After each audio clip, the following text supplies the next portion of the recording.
اگر واقعی دل سے دعا ہے تو رب راستے بنائے گا۔ اب میں آپ کو ایک واقعہ سنا، ایک ڈاکٹر کا بڑا ہی زبردست واقعہ میں نے کتاب میں پڑھا۔ ڈاکٹر احمد اس شخص کا نام تھا، ایک کنٹری میں وہ بڑا زبردست ڈاکٹر تھا اور one of the biggest doctor of that country. حکومت نے پلان کیا کہ اس ڈاکٹر کو کنٹری کا سب سے بڑا ایوارڈ دینا ہے، سب سے بڑا انعام۔ ایک سیمینار مقرر کیا گیا، اس کو ایز اے اسپیشل گیسٹ مہمان خصوصی بلایا گیا، کہا دنیا بھر سے لوگ بلائیں گے، پاکستان کے یا اس ملک کے بڑے لوگ آئیں گے، آپ کو گفٹ دیا جائے گا، آپ کو ایوارڈ دیا جائے گا۔ ڈاکٹر صاحب بڑے خوش کہ میرے اعزاز میں اتنی بڑی تقریب۔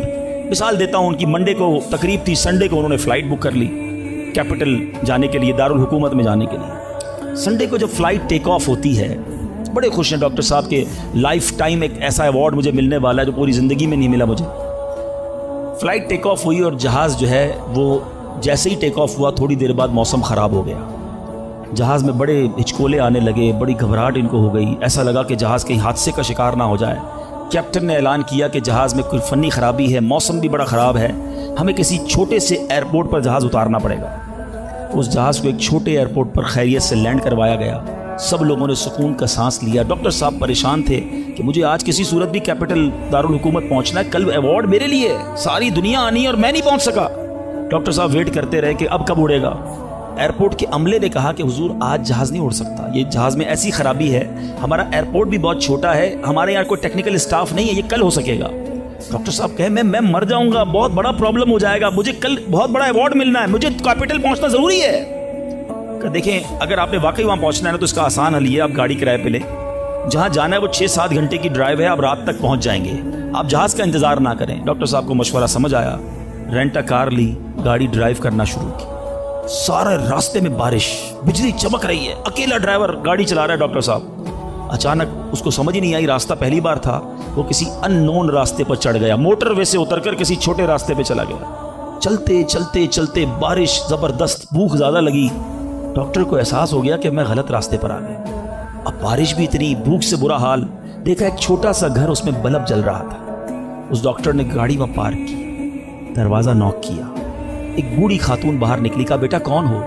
کہا ماں جی راستہ بھول گیا ہوں، بارش بہت ہے۔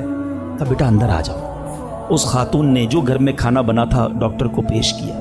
ڈاکٹر احمد کو بھوک بڑی لگی تھی، کھانا کھا لیا۔ اب اس بوڑھی ماں کے پیچھے ڈاکٹر نے دیکھا ایک جوان بیٹا بستر پر لیٹا ہے۔ کہا ماں جی یہ کون ہے؟ کہا بیٹا میرا پوتا ہے، شدید بیمار ہے، میں غریب عورت ہوں مگر میرے پوتے کو جو میری زندگی کا سہارا، ایک ایسی بیماری ہو گئی ہے، ہمارے گاؤں میں میں نے کئی ڈاکٹروں کو دکھایا ہے، ڈاکٹر کہتے ہیں کہ اس کا علاج پاکستان میں ایک ہی ڈاکٹر ہے جس کا نام ڈاکٹر احمد ہے، وہی کر سکتا ہے۔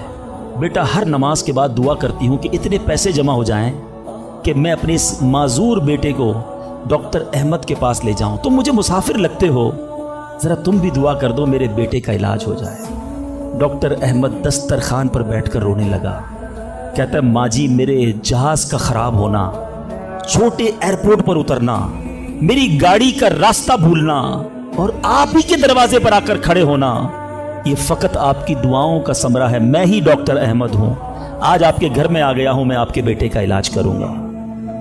یہ ہے دعا۔ اللہ سے دعا کرو تو گھبراؤ نہیں، اللہ سے دعا کرو تو یقین رکھو، اگر واقعی دل سے دعا ہے تو رب راستے بنائے گا۔